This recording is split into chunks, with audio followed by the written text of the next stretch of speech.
Hello and welcome back to the channel. This week we're looking at the Class 37. Now 37s were reasonably common in the West Midlands, although not particularly common on passenger trains for haulage. And there were some big 37s through the Midlands in the 80s, and those of us getting the red lines in the book were always pleased to see a Gateshead or a Thornaby example on a relief or charter or ADEX or something coming through New Street.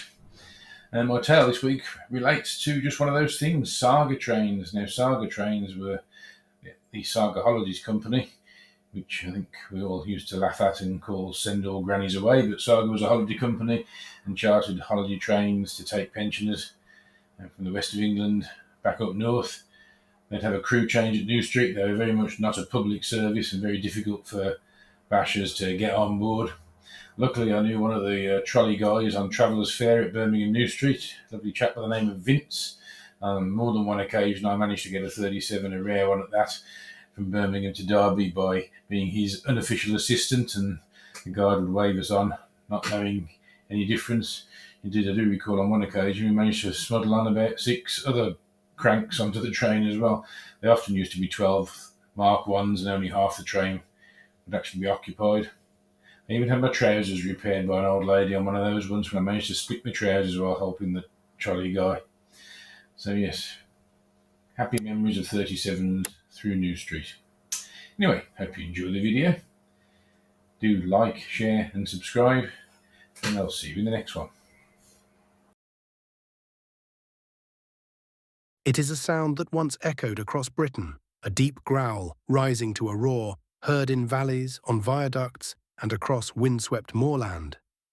The British Rail Class 37. To railway workers, they were dependable and tough. To enthusiasts, they were unforgettable. To everyone else, they were simply part of the soundtrack of life.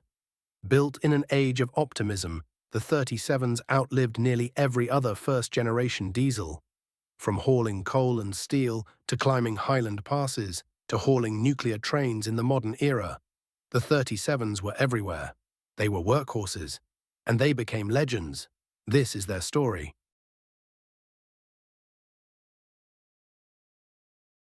The 1950s brought a revolution to Britain's railways.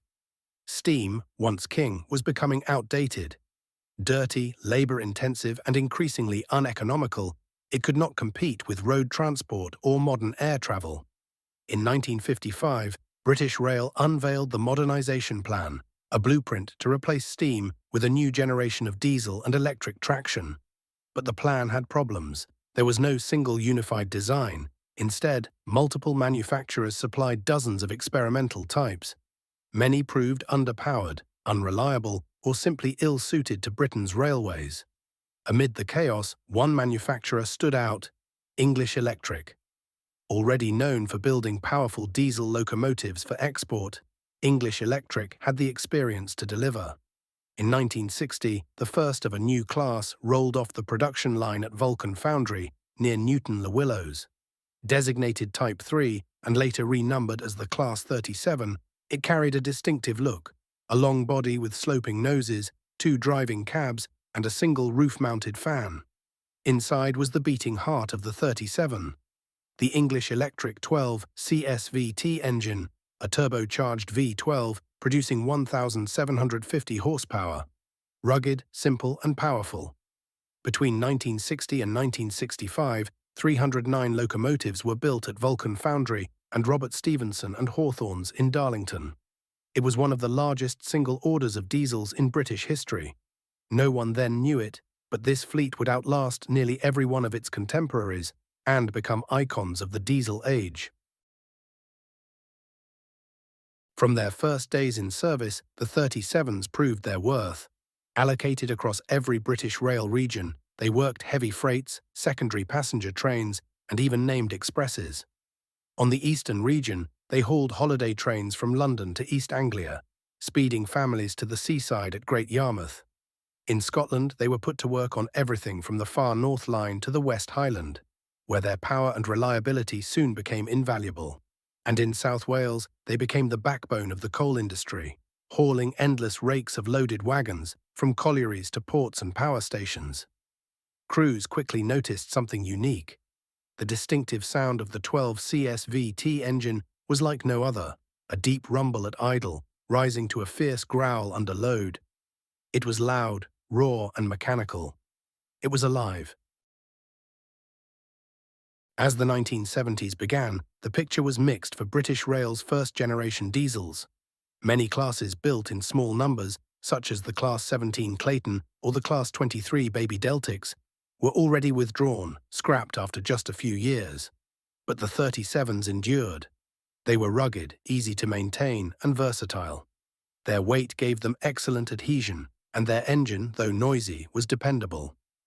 In South Wales, they hauled 1,000-ton coal trains daily, grinding up steep gradients through valleys lined with terraced houses. Residents grew used to the noise. To many, it was simply part of the landscape. In East Anglia, they handled passenger trains to the Norfolk coast.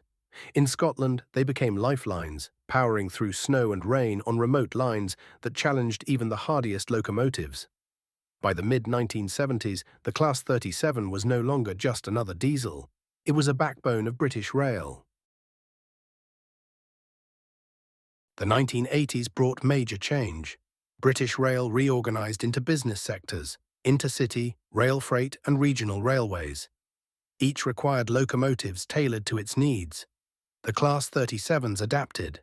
31 locomotives were rebuilt as Class 37-4s, fitted with electric train heating to power passenger carriages. They became the pride of the Scottish Highlands, hauling the Caledonian Sleeper and long-distance services to Fort William and Inverness. A niche for them was on the Cambrian route from Shrewsbury towards mid-Wales. Others became freight specialists. The 37-5s and 37-7s were modified for heavy coal, steel, and oil traffic. Some even had ballast weights added to improve traction, giving them a brutish look. And with the new sectors came new colours: the bold grey and red of rail freight, the clean white and blue of intercity, the light blue and grey of regional railways. Each livery became part of the Class 37 story. By now, the Class 37 was 20 years old, but instead of retirement, it was enjoying a renaissance. Well, we hope you're enjoying this delve into the Class 37s. Please like, share and subscribe, and enjoy the rest of the video. By the 1990s, the railway was changing once again. Privatisation brought new operators and new locomotives. The Class 66, imported from America, began to dominate freight. Passenger services were increasingly taken over by high-speed trains and new multiple units. The 37s, once everywhere, began to thin out, but they refused to disappear. In South Wales, refurbished 37s became famous on the Cardiff Valley's network, their roar echoing through city suburbs and country halts alike. On the North Wales coast, they hauled passenger trains past castles and along the Irish Sea. And in Scotland, the 37-4s became legends of the Highlands. Their reliability in extreme weather earned respect from crews and passengers. Photographers braved blizzards to capture the sight of a 37 pounding through snow, its exhaust hanging in the frozen air. Even as their numbers dwindled, their reputation grew stronger. By the time the last were officially withdrawn from frontline service, the Class 37 had become a cult icon.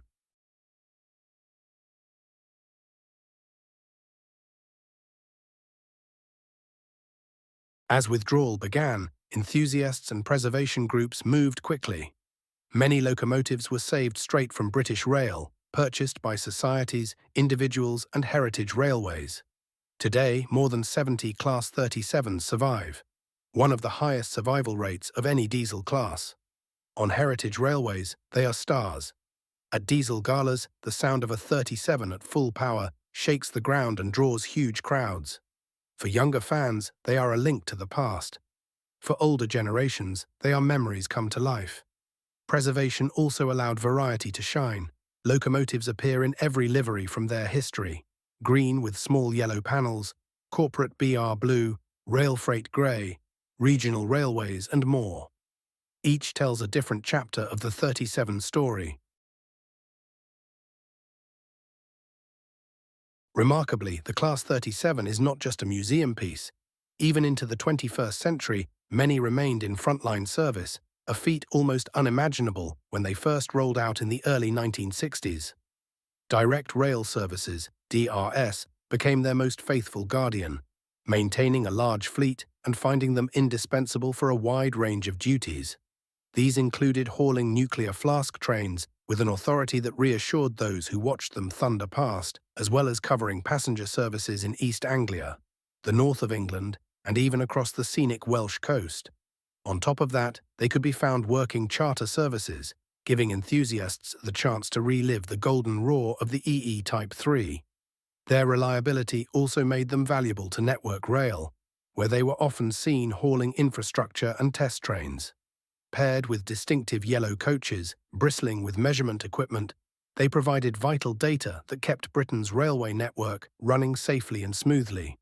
For enthusiasts, spotting a Class 37 on the main line in the 2000s and 2010s was always a thrill, a flash of nostalgia mixed with awe. More than 50 years after their introduction, these locomotives were still proving their worth, reminding everyone that age does not always diminish strength.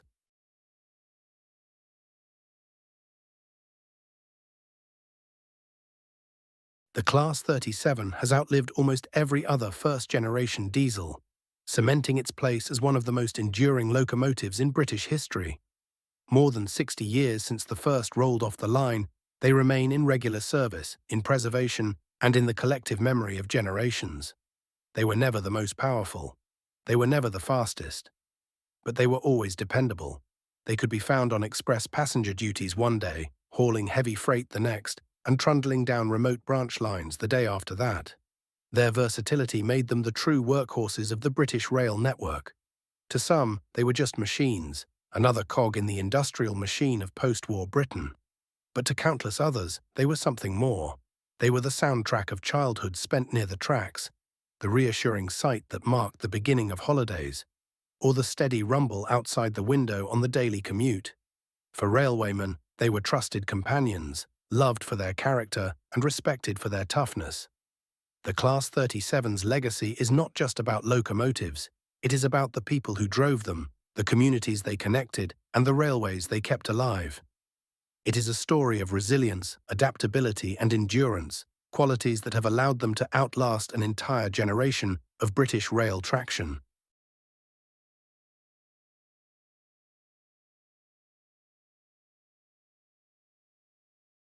The British Rail Class 37, built in the dawn of the diesel age, yet still roaring defiantly into the 21st century. Loved by railwaymen, adored by enthusiasts, and respected by all who encountered them, the 37s embodied strength and character in a way that few locomotives ever could.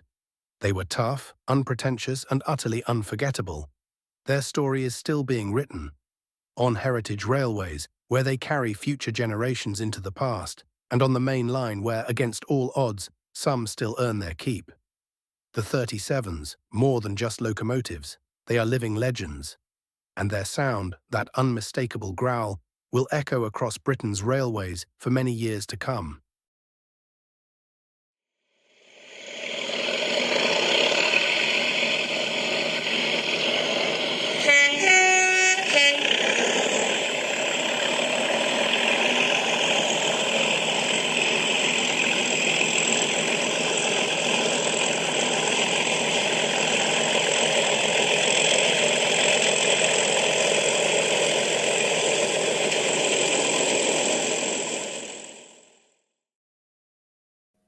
And now it's time to have a look at the Saltley Loco logs from this day in history, this time 43 years ago, and we're uploading this video to YouTube on the 20th of September. So here we have the pages for that date in 1982, which cover the period from 18:30 on Sunday the 19th of September through to 12:30 on the lunchtime of Tuesday the 21st of September 1982.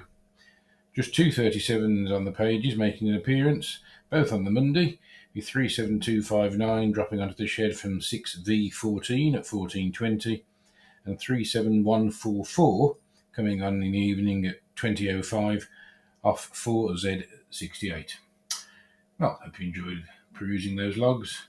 Thank you very much for watching. Please like, share and subscribe, and we'll see you all in the next video.